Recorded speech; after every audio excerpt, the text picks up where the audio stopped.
Mr. Ephraim, Halevi, thank you very much for being here today for this conversation on issues related to Israel and its relations with its neighbors, particularly in this moment. Not so long ago, diplomatic relations were established between Israel, United Arab Emirates, Bahrain, and now there is even an Israeli embassy in Abu Dhabi, and this has certainly created a lot of interest amongst our subscribers and readers about the future of Israeli-Arab relations, how they will develop in the new situation that is arising.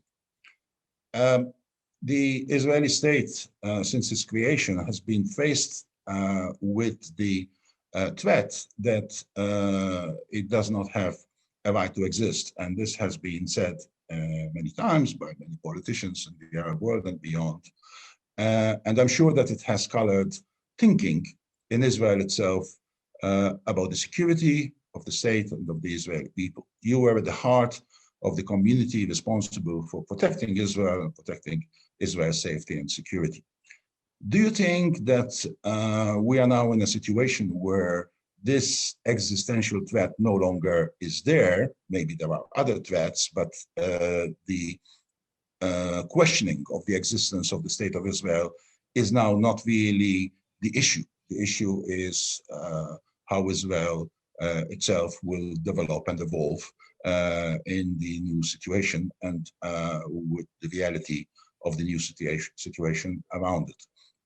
Do you think this is a defining moment, or do you think this actually is not so significant?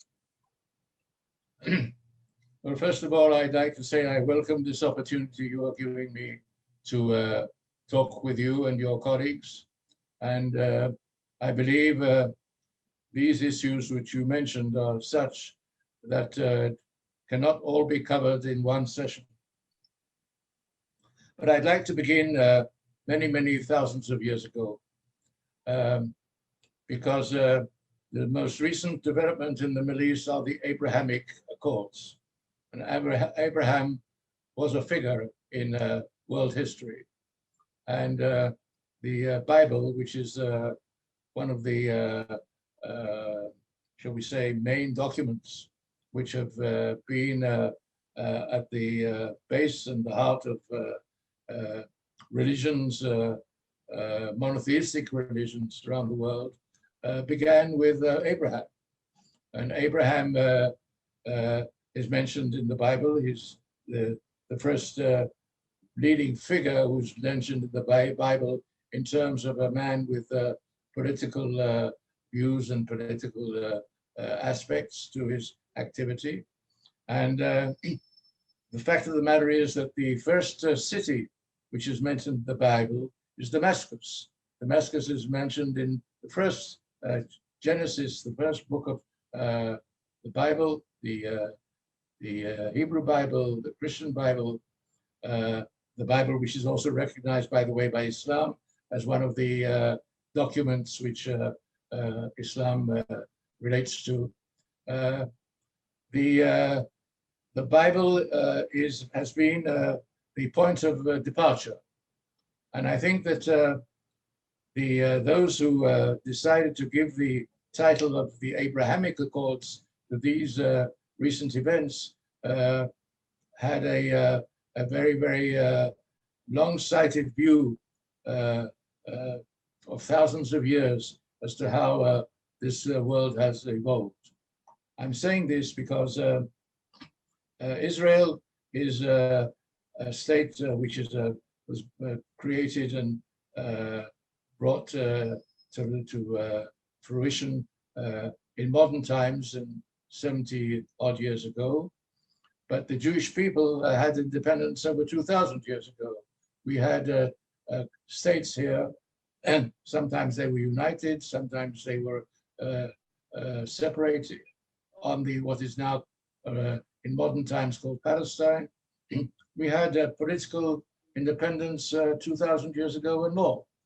And we lost our independence not because an uprising inside Israel, but because foreign powers came across, the Greeks, the Romans, afterwards the Crusaders. All these were elements which played a role in fashioning the history of this region.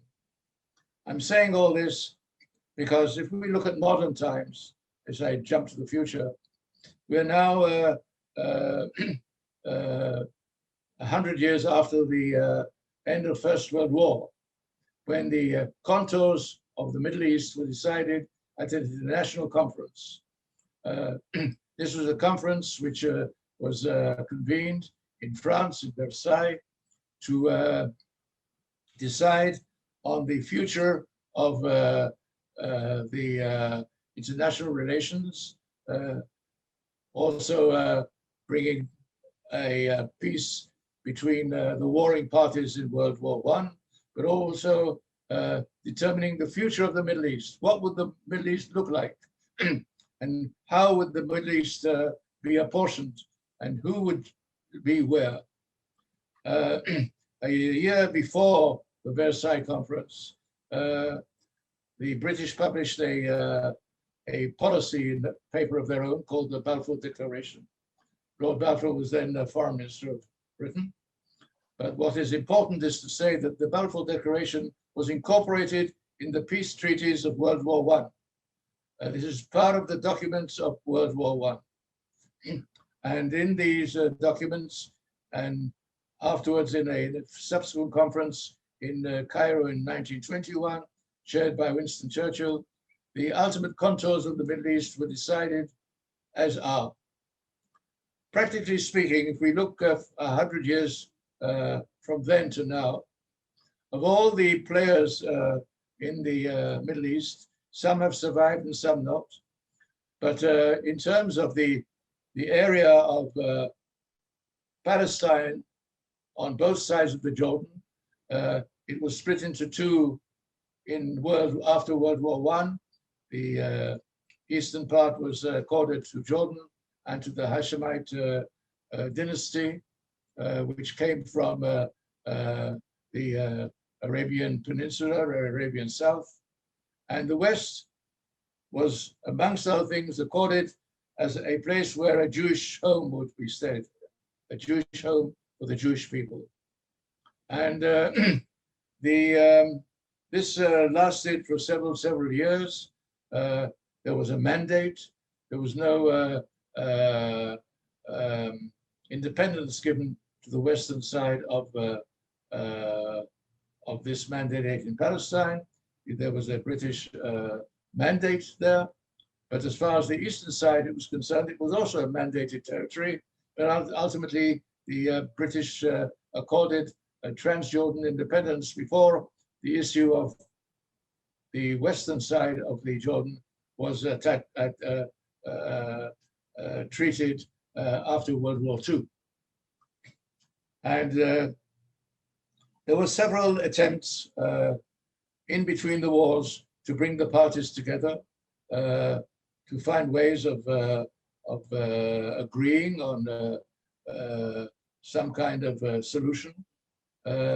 Basically speaking, the Jewish position was divided inside, public opinion was divided, but basically the majority understood that at that time, probably the Jews would not get full control of all the area of Western Palestine. And as a result of this, when World War II was ended, we came to an agreement which was then approved by the United Nations, which was set up after World War II. And then 29th of November, there was an agreement on the partition of Palestine. And the Jewish leadership accepted it, and the Arab leadership rejected it. And from that moment on, over the years, the idea of whether ultimately there will be two states in Palestine or not was not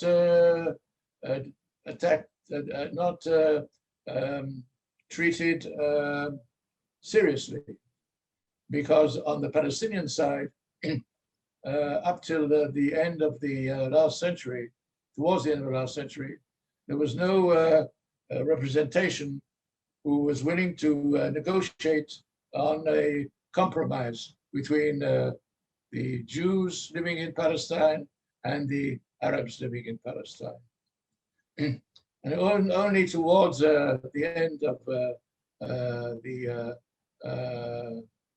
century, I think there was a realization in the Palestinian camp that although publicly they could not accept that there would be a partition of Palestine, practically they were going to accept it one way or another. But the result of this was two things. First of all, that Israel initiated a negotiation of its own with the Palestinians directly. The discussions were held in Oslo in Norway. An agreement was reached, the Oslo Agreement, and the Palestinian leadership which was then in exile, was invited to come back and to set up the beginning of a Palestinian political entity in part of Palestine. And Arafat was welcomed in Gaza, and it was hoped that these basics, which were being treated in one way or another and being discussed in one way or another, would ultimately result in an agreement of sorts. This did not happen. And I don't want to, at this stage, to go into the details of shall we say, using blame naming. I think it's not useful for us to discuss these things in this frame of discussion. But I think that over the years, Israel developed as it has developed. It became stronger as we went on. It established its independence. There were several efforts to try and bring about an end to the state of Israel. First, we had a war of independence in which the Arab countries participated on the side of the Palestinians. And we were then only 600,000 Jews in Palestine, and we survived without principal world power support. The United States, in the War of Independence of Israel, did not support Israeli independence. They believed that Israel would not be capable of surviving militarily in this situation. They were wrong. The Russians did support Israel in certain ways, important support, for reasons of their own. But the fact of the matter is that for several times, in 1956, 1967, after that we had another war between 68 and 70, then we had the Yom Kippur War, several rounds of confrontation between Israel and the Palestinians and Israel and the Arab states were inconclusive from the Palestinian point of view. And we did agree, as I said, at the Oslo meetings to try and work out something, but so far it did not materialize. Now, in order to look at these things in a more practical way, I think the countries in the region have come about to realize that Israel is here to stay. Israel will not disappear. Israel, I believe, is indestructible. I've said this all the time in other contexts concerning the Iranian issue and so forth. We can talk about that as well. I don't think that the existence of the state of Israel is at stake now. And I think that there has been a growing realization over many, many, many years that the interests of Israel and the countries in the region are not contradictory, but in many cases are interests which are mutual. I can say very openly that I was a visitor in the Gulf states as of the 70s. I visited the Gulf states as of the 70s. My first visits were immediately after the Yom Kippur, after 73. We visited Gulf states. We established relations with Gulf states. I met leaders in the Gulf states over a period of from 73 on and off for 30 years. When I say Gulf, I go from a country like Qatar in the north up to including Oman in the south. And I had the privilege of being one of those, not the only one, in the organization where I served, in which we were constantly seized with this challenge of trying to create understanding. And we also understood that understanding means that we have to contribute, not only to be a partner who receives, shall we say, concessions and presents as we go along. We have to prove, I think, to the countries in the region that it is in the interests of countries in the region to cooperate with us. Not because of the military side of things. We can talk about the military side later, but we have so many things today in the practical terms that we can contribute to. And I will give you one example. I think we were one of the first countries who were able, under the radar, to provide Gulf states with know-how in the critical area of water desalination. We had a shortage of water. We understood that water was going to be a critical issue. There were people in the past who said that after Israel's war of independence, the next war will be about water, the sources of water, the sources of the Jordan River, the sources of other rivers, that the water would come from river sources. And we came and we said that because of our necessities, we want to partner our capabilities with you and serve your interests. And since it was not possible to do so with having Israeli labels on all the equipment, we used other labels in order to make it easier for our new clients and our new partners. And we understood that we have to be in a position of establishing not only good relations on the conceptual basis, to sit down and talk about peace, about freedom, about solidarity, no, practical issues. And I think we proved that we are a solid partner in high tech and in many other areas too. And this has been the policy of several Israeli governments over a very long period of time. And we have developed this into concepts as well.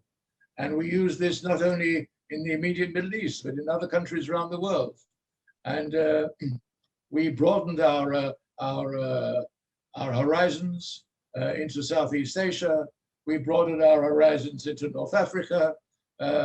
We broadened our horizons into Africa, into Central Africa. We became a regional player in the positive sense of the term. We were a regional player as well with Turkey. And we were important from Turkey's economic interests. We broadened our horizons into Europe, and we became partners with the European Union. We have an association agreement with the European Union. And in this association agreement, we are not only recipients, we are also partners. And we have in the areas of science and technology, we have made inroads which are become worldly recognized. I'm saying all this because I think peace is not only born by sitting around the table and shaking hands on how many guns each side is going to maintain after the peace is signed. But we are looking beyond that. And I believe that the Gulf states have realized this because they have come to not only to recognize this, they have come to know who we are. I think probably there is no Gulf state leader in one way or another who has not seen Israelis in the business field as well. And I think that this is important because in the end, this is not only political conditions and political interests, it's also human interests. And I would like very much to discuss all this in greater detail and to also give you some highlights of events in the not too distant past, which will be of interest to people sitting in the Gulf who will probably be surprised by some of the things I will be able to divulge. And they will not be necessarily in the field of how we have developed this or that cyber capability or not.